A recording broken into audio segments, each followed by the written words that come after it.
वंदे मातरम का जब मसला पेश आता है, जब यह कहा जाता है कि आपको ये जबरदस्ती गाना पड़ेगा, हम तब ये कहते हैं कि आप गाए, हम एहतराम देते हैं। नेशनल सॉन्ग है, हम उसका भी एहतराम करते हैं, उसमें दो राय नहीं है।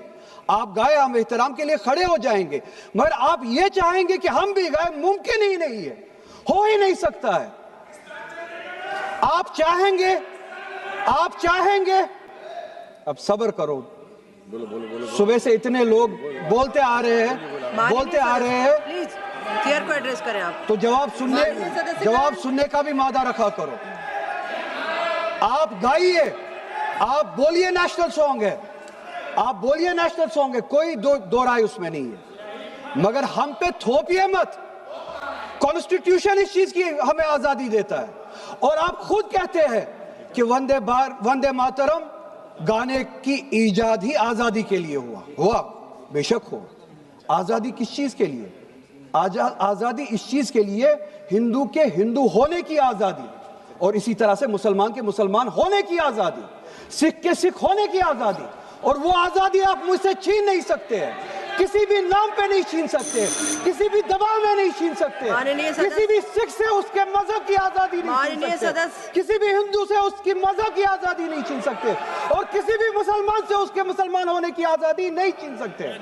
कोई भी दबाव मुझे मजबूर नहीं कर सकता है। आप गाइए और हमें वो आजादी दे दीजिए। ये मजहबी आजादी मुझे आपसे दूर नहीं करता। वही मजहब जो मुझे ये कहता है कि लकुम दीनकुम वलिय दीन, आपके लिए आपका दीन, मेरे लिए मेरा दीन, जिसको कॉन्स्टिट्यूशन ने आजादी दी, ये कह के कि फंडामेंटल राइट है रिलीजियस फ्रीडम। हमारा कॉन्स्टिट्यूशन हमारे कुरान की उसी आयत की तर्जुमानी करता है। 2 मिनट दे दीजिए मैडम।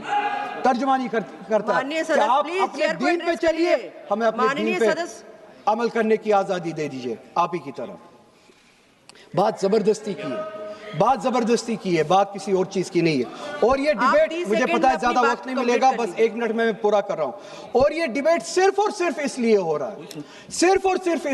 है कि जब हिंदुस्तान का हिंदू हो, मुसलमान हो, सिख हो, इनसे पीने के लिए साफ पानी मांगे, सांस लेने के लिए साफ हवा मांगे, रोजगार मांगे, जब इनसे महंगाई के खिलाफ, महंगाई के बारे में जवाब मांगे, जब इनसे रोजगार मांगे, तब ये सिर्फ ये बोल सके कि रोजगार के बारे में बात मत करो। वो देखो मुसलमान, हमने उसको मजबूर किया वंदे मातरम गाने के लिए। वो देखो मुसलमान, हमने उसकी मजहबी आजादी को खत्म किया।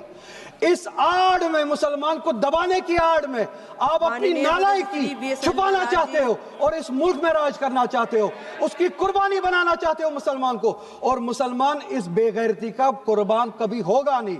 हमने इस मुल्क की आजादी के लिए भी खून दिया है, और इस मुल्क में आजादी को बचाने के लिए भी अगर खून देना पड़े हम देंगे। हमने उनके साथ भी लड़ा है, आप जैसों के साथ अगर 1000 साल तक भी लड़ना पड़े हम लड़ेंगे, उसी गैरत से लड़ेंगे, उसी जज्बे। अब रिकॉर्ड भी नहीं जाएगा।